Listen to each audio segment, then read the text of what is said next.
देश के अंदर पानी की अगर व्यवस्था देखें तो सर पूरे देश के अंदर जो एनुअल रेनफॉल है वो करीब करीब सर 4000 BCM है सर, बिलियन क्यूबिक मीटर्स है। करीब करीब सर 1,30,000 क्यूसेक पानी बरसात के माध्यम से इस देश के अंदर आता है सर। और उसमें सर करीब करीब 1200 BCM ऐसा पानी जिसको हम यूटिलाइज ही नहीं कर पाते। वो पानी स्टोरेज की व्यवस्था न होने के कारण नदियों के मार्फत समुद्र में बह जाता है सर। हमारी कंट्री में स्टोरेज कैपेसिटी जो है सर आज की तारीख में 253 BCM की है। और सर इनएडिक्वेट स्टोरेज ना होने के कारण से ये 1200 जो BCM पानी है, जो सबसे बड़ी हमारा एक एसेट हो सकती है जिसको हम यूटिलाइज कर सकते हैं, इसके ऊपर से सरकार का कोई फोकस ही नहीं है सर। भारत में मानसून के समय भारी मात्रा में पानी तो व्यर्थ बहता ही है, लेकिन कई राज्यों में बाढ़ की स्थिति के कारण लाखों करोड़ रुपए का भी नुकसान होता है। ये सर हर साल की कहानी है। किसानों की खड़ी फसलें बर्बाद हो जाती हैं, साथ ही जान माल का भी भारी नुकसान होता है। इस विपदा से निपटने के लिए प्रत्येक वर्ष भारत सरकार और राज्य सरकारें SDRF NDRF फंड से लाखों रुपए का खर्चा करती हैं।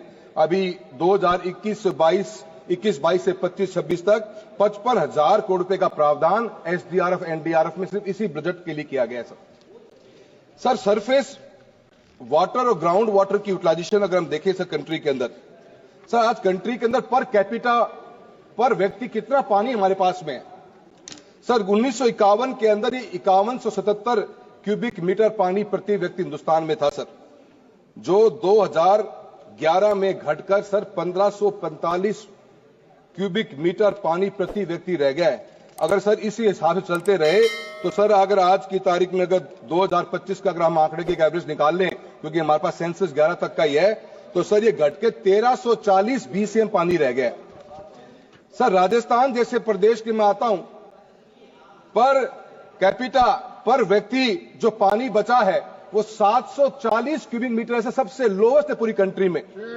हरियाणा में 1165 है सर, पंजाब में 1413 क्यूबिक मीटर पानी बचा है। ये आज की पॉपुलेशन है सर। हम 2040 में चले जाए आगे तो सर ये घटता 1140 की एवरेज कंट्री की रह जाएगी सर। ग्राउंड वाटर पे हमारी डिपेंडेंसी 60% आज की तारीख सिंचाई ग्राउंड वाटर से हो रही है सर। 85% ड्रिंकिंग वाटर इस कंट्री में ग्राउंड वाटर पे डिपेंडेंट है। पानी की सर हम ओवर एक्सप्लॉयटेशन करते जा रहे हैं और सर इसके ऊपर हमारे को फोकस करना पड़ेगा सर। मैं राजस्थान क्षेत्र से आता हूं सर। 3,43,000 स्क्वायर किलोमीटर का राजस्थान का क्षेत्र है सर। 10% की जमीन हिंदुस्तान के अंदर राजस्थान अकेले में है, पर पानी की बात करेंगे तो मात्र 1% पानी हमारे पास। 180 लाख हेक्टेयर जमीन कल्टीवेबल लैंड है सर, पर मात्र 50% लैंड के ऊपर भी इरिगेशन की वाटर की अवेलेबिलिटी नहीं है सर। हमारे पास में सर पूरा क्षेत्र मरुस्थलीय हमारा है, हमेशा पानी की कमी रही। राजस्थान ने पुराने समय में ही वर्षा जल संचयन के ऊपर वाटर स्टोरेज पर निर्भरता रही है और पुराने समय से कुंड जौड़ बावड़ियों के माध्यम से हम पीने की पानी की व्यवस्था करते आए सर। चूरू हमारे राजस्थान के नॉर्थ वेस्ट पार्ट का से आते हैं सर। पूरे चूरू में सर 80% वाटर नीचे सलाइन है, खारा पानी है सर। बीकानेर की हालत यह है कि TDS लेवल बड़ा हाई है। नागौर के अंदर सर हमेशा अकाल की परिस्थिति बनी रहती है। सीकर झुंझुनू सर बहुत हमारा शेखावटी बेल्ट का हिस्सा, जहां पे पूरा का पूरा हमने ओवर एक्सट्रैक्शन कर दिया है ग्राउंड वाटर को। गंगानगर में सर वाटर लॉगिंग की प्रॉब्लम बहुत बड़ी है, वाटर सीपेज की बहुत बड़ी प्रॉब्लम है सर। अनेकों डिस्ट्रिक्टों की अलग अलग प्रॉब्लम है, पर फोकस नहीं है सर।